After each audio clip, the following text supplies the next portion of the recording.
All right. So there we go. What's going on, AJ? How you feeling? Everything good with you? Yeah, man, doing better. How you guys doing? I'm We all good, right, bro. You man. We doing over here better? What's talking up? You about was your sick favorite earlier? person. Yeah, we talking about AJ favorite person, Ron Man, Rivera. just was feeling a little weird just now. So yeah. All right. Well, Yeah, look, yeah. we did you a favor, bro. You know what I'm saying? We got the name talk out early. You ain't had to Oh, worry bet. about that. You can Perfect. go ahead. Perfect. We can we can go ahead and focus on the bullshit that Ron Rivera is putting us up with and all that stuff. You know what I'm saying? We got you covered. You know what I'm saying? We about to go Bet. ahead. We're going about to go ahead and talk about a quote. So the thing that we talked about, Dre, the third year thing, it's pretty big, obviously, and he answered the question on Monday on if taking a big step forward next year is a fair expectation. This is a pretty lengthy quote, but I think it's worth going through it, and obviously we take what he said and dissect, what he really said. And here it is as follows. I like to believe so. To me, there's a lot of things we've been working on, a lot of things we feel good about. There's some things that were out of our control this year that has really hampered us. But at the end of the day, if you map things out, you plan things out, and this is really what we believe, I don't see why not. And again, I know expectations will be high. I know people will say, well, it's your third season. This is what happens in your third season. And again, I get it. At the end of the day, we have some holes that we want to fill. We have some players we want to make sure these are the right kind of guys that are going to be out on the football field. That's all a part of the process I believe in. And I know, believe me, I didn't come here thinking it's going to be an easy turnaround.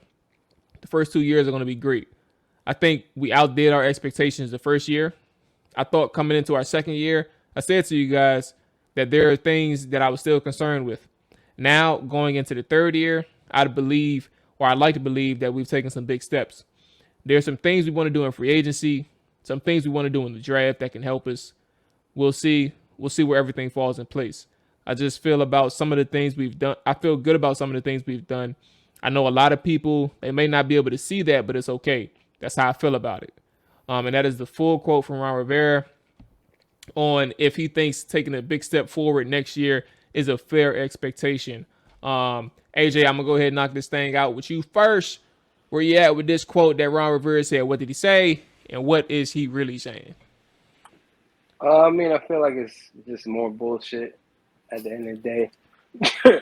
I mean, we just keep listening to him tell us more bullshit I'm gonna spit my every liquor time he out. gets in front of the microphone. So, for me, at the end of the day, you always seem to give. He always seems to give these type of quotes, whereas if he knows what's wrong and how to fix it, but yet all the movies that he's done has not shown that he knows what the hell is going on. Like even the comment about Jamin Davis, the other day, where it's like we may need to play him more so outside than inside. Like you didn't know that. Like people that don't get paid to handle football operations and things of that nature already know that. Why don't you know that? So it's just a bit concerning. But at the end of the day, I guess he's still gonna get the year three to show it prove. But for me, I'm already sold that he's not the man for the job, and it's just gonna be more of the same. Dre, where you at with this one? Yeah, I mean, you know, it just sounds to me like he's trying to, because again, he said repeatedly in the offseason that, he kind of warned us that the expectations are a little bit too high, and that was to be expected coming off a division win. So I guess now he's trying to say, all right, well, I kind of didn't expect us to be that great this season. I guess that's what he's trying to say. I mean, listening to those comments, but I also saw us take some strides. Which I mean, I don't know how much you can really take from that, because I mean, you look at last year. What did we finish? What 7-9, 7-9. and then Yeah. this year we're likely going to finish 7-10. And you could say they took a step back, or you could say they just didn't get better at all. But maybe Ron is seeing something. But again, that defense was so bad this year. It's just hard to sit up here and say, you've taken some major strides, because you can't look at the defense and say you did. Maybe a couple of individual players you can say that about, like of course John Allen. He did that, but there's a lot of guys on the defense that also got a lot of question marks with them. And Jamin Davis right now is the biggest question mark. That's the guy you took in the first round, and that hurts if you really missed on that pick, man, because like I said, you miss on first rounders, that can set you back a couple of years, because those guys are supposed to be impact guys. And if they aren't impact guys year one, they're supposed to show flashes of an impact guy. And Jamin Davis just hasn't done that at all this season. Like, did he get credited for a sack this game? I think he may have got credited for his first sack in his NFL if career. It wasn't a full sack, it was a half sack, but he definitely got a sack. Yeah, he doesn't like impact the game in any way. And even I even go back 20 years ago to LeVar Aronson's rookie year.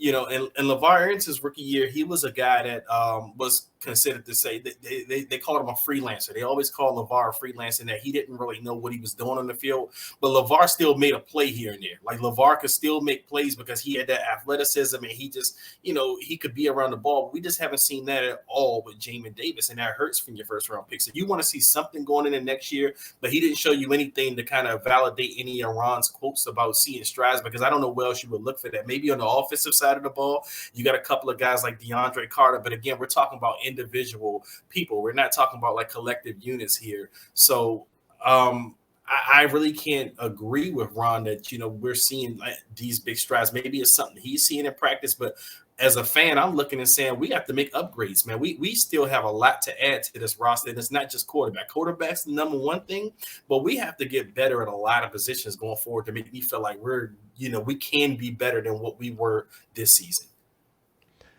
For me, the one thing that stood out was because you brought up Jamin Davis, Dre, and I think that's the ultimate part with this. And also Chase Young too. That too. Now there was comments of, obviously he said he warned us heading into this year, and you talked about expectations, which was one thing, but a second thing that he warned us about was maturity. That was the second thing that he warned us about, and said that he wants to see how mature these guys are.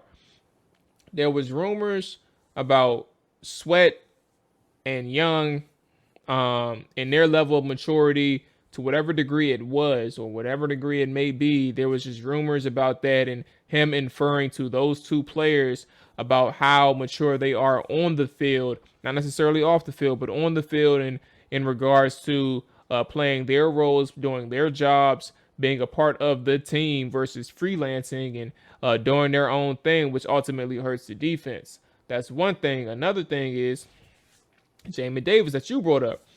A couple of weeks ago, Ron Rivera had mentioned he liked how Jamin Davis was developing. And when I say a couple of weeks ago, I would say, because it's week 17 now, I'm talking about like week 10, week 11, week 12, something like that. So he's talking about Jamin Davis at that point, and how Jamin Davis has become, or he's maturing a little bit and understanding his role in the defense. And I don't know if we're going to be able to get at 7:45 now. I don't know if we're going to be able to get to the quote with Jamin Davis that he had on Monday, but to sum it up, in case we don't, right, he wasn't that high on Jamin Davis in this presser. He was very, I think he needs help. I think he needs the veteran leadership beside him to kind of help guide him on the field and tell him where he needs to be, what he needs to do, communicate, XYZ, simple things like that. And I think that's kind of the part where when you look back and compare what he said about Jamin Davis a few weeks ago to what he says today, how can you kind of sit here and say, where was the quote? I like to believe that we've taken some big steps.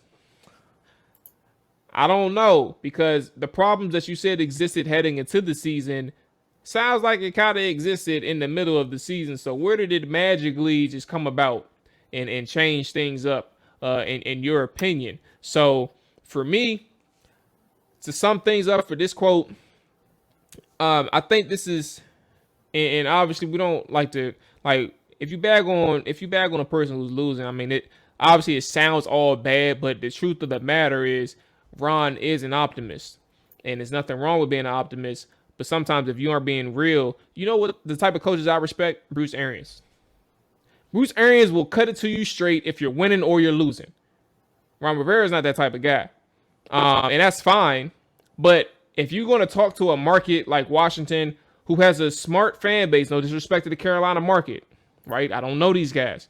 But I'm saying if you're going to talk to these guys who clearly know some shit and they're not going to sit here and let you get away with some shit in the media, these are the responses that you get. These are the analysis that you get. These are the breakdowns that you get. These are the thoughts that you get compared on what you said some time ago. And that's kind of where I'm at with this quote in itself. I think that he jumped the gun on a few things, but I also think that his optimism can get him in trouble because it's not really the full-fledged truth of the situation. No, I agree. Then you hit the nail on the point with it. And like I said, and I do like the point you brought up about the media, because I also think we don't get honest answers out of Ron because he doesn't really want to give the media much. I think he feels like this media is out to get him or they want to attack him or something. So he tries to give these vague answers, or he also tries to give this kind of hidden confidence in a team that he may not actually have about the team. So he tries to say these good things because he knows that a lot of guys here will take what you say and they'll spin it and they'll write these things. And I think he's probably experienced that early on while he was here. So now this just seems like, he always wants to have like or seems like he has this sneaky confidence about the team, or he always feels good about the team, even when, things aren't going good, or even when he may not necessarily feel that way about the team. So I do feel like he doesn't trust this media, and you kind of see it reflected into the presser answers and stuff.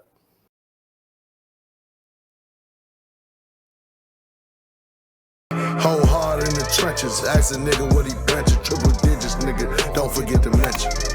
Whole hard in the trenches, ask a nigga.